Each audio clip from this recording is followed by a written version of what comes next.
Bienvenue dans cette vidéo Julie Solutions. Nous allons aborder les évolutions logicielles vous accompagnant dans ces nouvelles notions de panier de soins et évidemment pour l'application du nouveau devis réglementaire. Commençons tout de suite par ces notions de panier de soins et de plafonnement dans votre logiciel. Il était essentiel pour nous que vous ayez l'indicateur de quel panier de soins s'applique à quel acte à tout moment dans votre logiciel. Je me place donc sur un patient et nous allons aller en saisie d'acte afin de visualiser tout cela. Je suis en saisie d'acte. Eh bien, dans un premier temps, je vais effectuer une recherche d'acte. Je vais effectuer une recherche de couronne. Et dès la recherche, mon logiciel va m'indiquer à l'aide de couleurs les différents paniers de soins applicables à chacun des actes de ma recherche.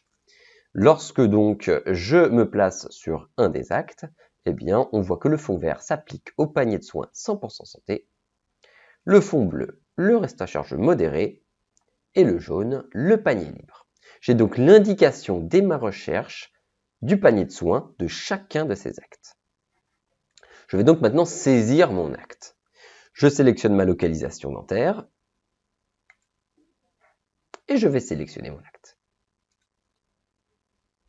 Automatiquement, mon logiciel m'indique dans quel panier de soins je suis en fonction de mon matériau. On voit également que les matériaux sont également indiqués avec chacun leur panier de soins.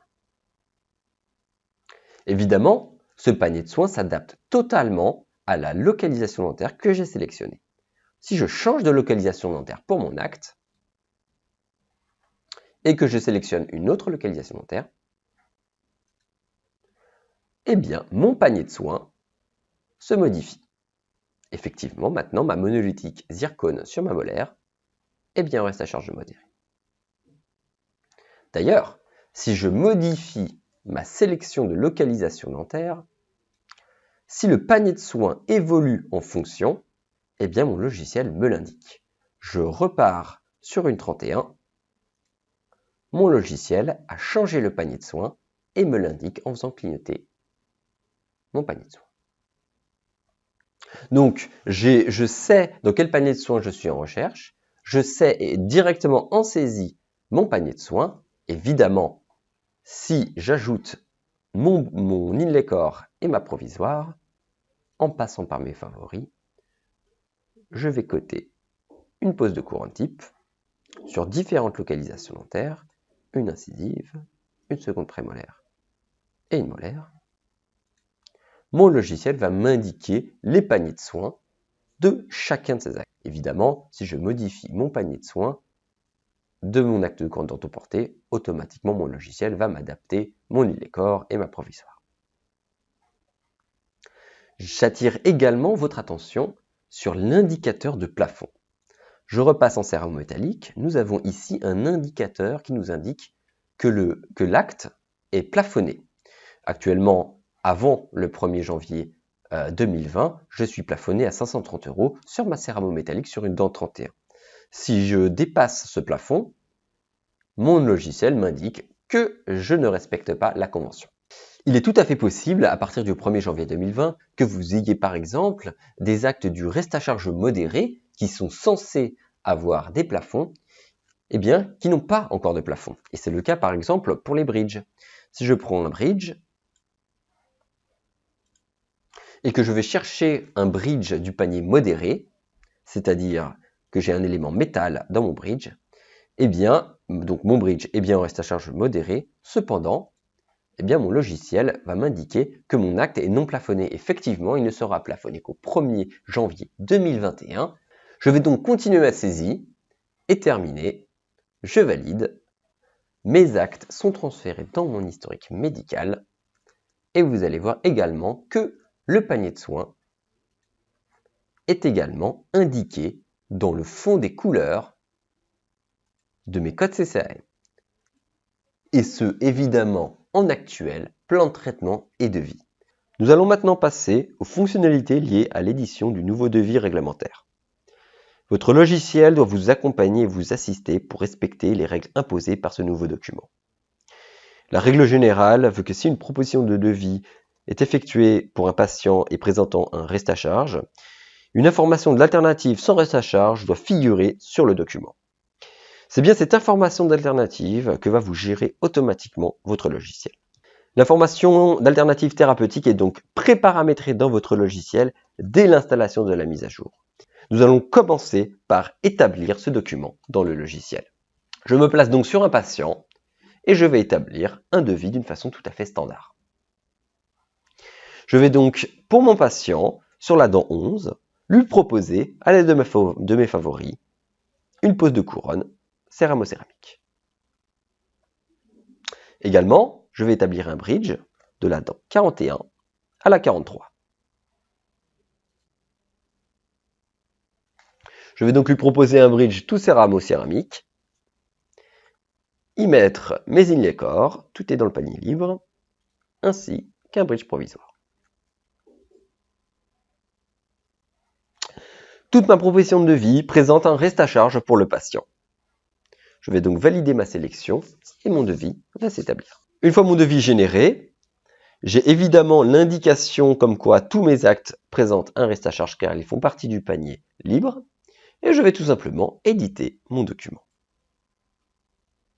Je me retrouve avec mon nouveau devis réglementaire, ici même, devis réglementaire 2020.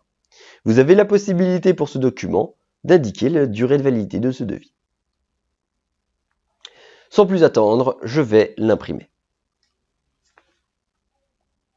Mon document est tout de suite généré. Mon logiciel évidemment me remplit la partie administrative, ainsi que le lieu de fabrication du dispositif médical en fonction du paramétrage de mes actes.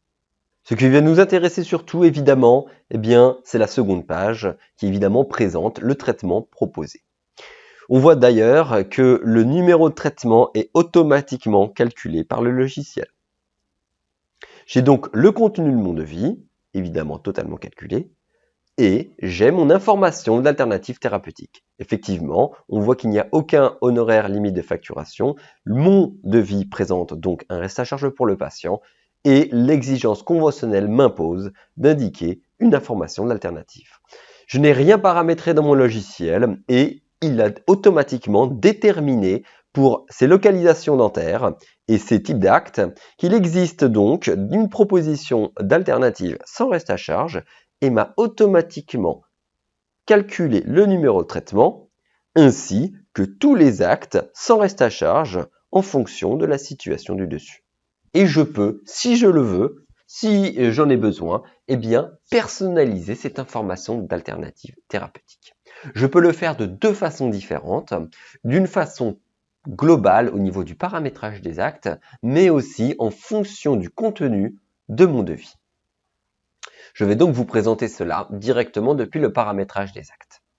Si je passe par le menu utilitaire puis paramétrage des actes, j'ai ici un bouton d'alternative de devis. Je vais appuyer dessus et mon logiciel va me proposer une fonctionnalité me permettant de sélectionner une alternative en fonction d'une situation d'acte. À vrai dire, la définition des alternatives fonctionne en assistance. C'est-à-dire que je vais d'abord choisir le type d'acte que j'effectue, en l'occurrence une couronne ou un bridge. Je vais prendre une couronne dentoportée. Je vais ensuite choisir la localisation sur laquelle j'effectue mon acte de couronne, par exemple le secteur incisive canine première prémolaire. Et enfin, le matériau pouvant présenter un reste à charge pour le patient, en l'occurrence la céramo-céramique. Dans cette situation, mon logiciel me présente toutes les informations d'alternatives sans reste à charge possibles et donc je peux paramétrer, sélectionner l'alternative, l'information d'alternative que je souhaite qui s'applique à mon devis réglementaire 2020. J'en ai donc 4. Il me suffit simplement d'effectuer un clic gauche sur n'importe quelle des possibilités pour qu'elle soit sélectionnée et dorénavant appliquée à mon devis. Je peux également indiquer à l'aide de cette case si l'acte est pratiqué ou non au cabinet. Donc voilà une façon simple de déterminer quelles sont les alternatives. Vous avez également la possibilité d'avoir accès à un résumé de toutes les alternatives paramétrées dans votre logiciel.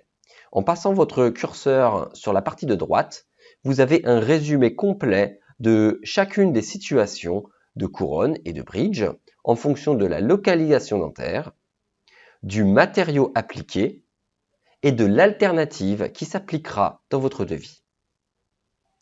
Pour chacune de ces situations, un simple clic gauche me permet d'accéder directement à l'information d'alternative possible. Je peux donc switcher n'importe quelle alternative très simplement en passant par ce petit résumé, en cherchant, en sélectionnant chacune des situations et en les modifiant. Je sauvegarde mon paramétrage qui s'appliquera maintenant à tous mes devis.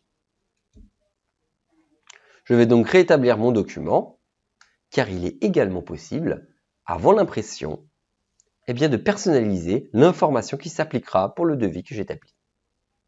Je vais donc imprimer mon document et nous avons également le bouton disponible ici et en appuyant dessus, mon logiciel va me filtrer les occurrences par rapport au contenu de mon devis en cours. Je n'ai donc qu'une couronne céramo-céramique sur le secteur incisive canine première prémolaire, ainsi qu'un bridge remplaçant une incisive. Je peux donc modifier directement l'alternative avant l'édition de mon document. Pour mes deux cas. D'ailleurs, ce paramétrage s'appliquera maintenant à tous mes prochains devis. Donc, d'une façon simple, l'information est remplie, vous respectez vos exigences conventionnelles et vos habitudes d'établissement de devis sont conservées. Je vous dis à très bientôt pour une prochaine vidéo Julie Solutions, votre partenaire expert.